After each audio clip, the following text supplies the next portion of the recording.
Kenya's politics is now entering a new uncertain phase. The death of Raila Odinga left a deep gap in leadership, not only for the opposition but for the entire country. And his voice of reason, power, and courage is gone. And now everyone is watching to see who will rise next. The question on every Kenyan's lips right now is simple: who will lead after President William Ruto? Three names have begun to dominate conversations. That's Fred Matiang'I, Kalonzo and Rigathi. Each brings a unique strength, and each represents a different religion, tribe, and political history, but only one of them is likely to become Kenya's next president, and one has to come the deputy president or the prime minister. Welcome to my YouTube channel, ladies and gentlemen. This is DMTV Kenya, your number one channel when it comes to Kenyan politics conversations. If you are new here, kindly subscribe, turn on the notification bell so that next time I do videos like this, YouTube will automatically notify you. Without wasting much time, ladies and gentlemen, allow me to go straight to today's conversation. Dr. Fred Matiang'I is one of the most disciplined and respected leaders Kenya has ever produced. His recent visit to Pondo, where he paid his last respect to Raila Odinga, reminded the country that he is still politically relevant. He came quietly but left a big mark, walking beside Usi elders and speaking with humility, a message that did not go unnoticed. Matiang'I is known for order, structure, and strong leadership. During his time in government, he earned a reputation as a no-nonsense worker who got things done. However, his biggest challenge is political. He has no strong political party, and his base is not yet organized. But if he joins hands with Kalonzo and Rigathi, I can tell you that he could easily become a strong national figure. Maybe even the prime minister, if that position returns. Matiang'I is not loud, but he is strategic, and in politics, quiet power often wins in the end. Nataka tu akuwe akitembea na hawa viongozi wengine wa opposition ndio waweze kujipanga, because right now Kenyans want someone who will take William Ruto out of office. Tukiangalia Kalonzo is a man who has waited for his moment for so many years. He has served as a vice deputy president and a coalition builder, always close to power, but never at the very top. Many Kenyans describe Kalonzo as loyal, calm and respectful, but some Kenyans see him as too soft for Kenya's rough political field. Now, with Raila Odinga gone, Kalonzo is naturally stepping forward as the face of the oldest Mew and the opposition. He commands deep loyalty in Ukambani and still has goodwill across the country because of his gentle approach to politics.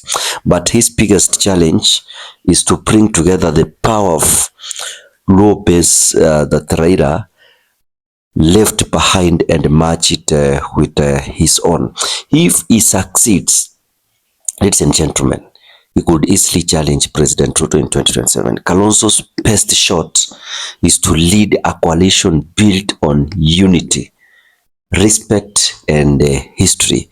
Sasa mtu mwingine watatu ni Rigathi. This man is already in the system but working from outside the system.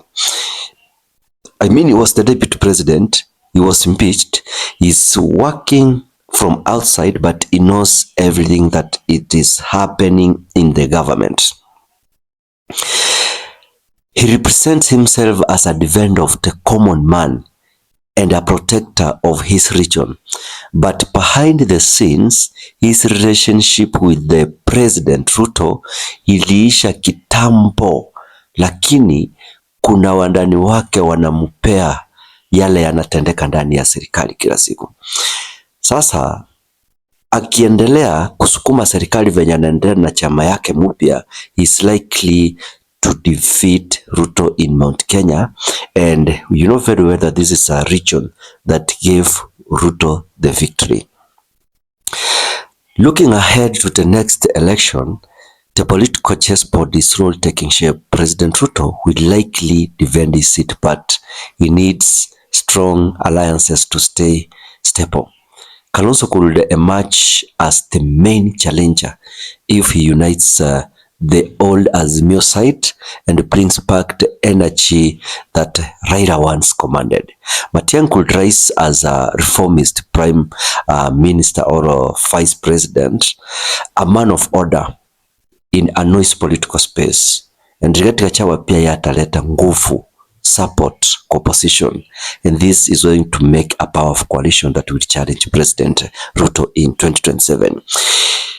Kenya's politics is not just about who speaks loudest. It's about who can unite the people. After Raila's death, emotions are high, and Kenyans want a leader who can heal, who can unite, and who can rebuild the trust. The next president must bring calm, not chaos. That's why the race among Fred Matiang'I, Kalonzo Musyoka, and Rigathi is not just about power. It's about direction. Who's going to give the right direction? Matiang'I represents discipline, Kalonzo represents peace, and Rigathi represents defiance.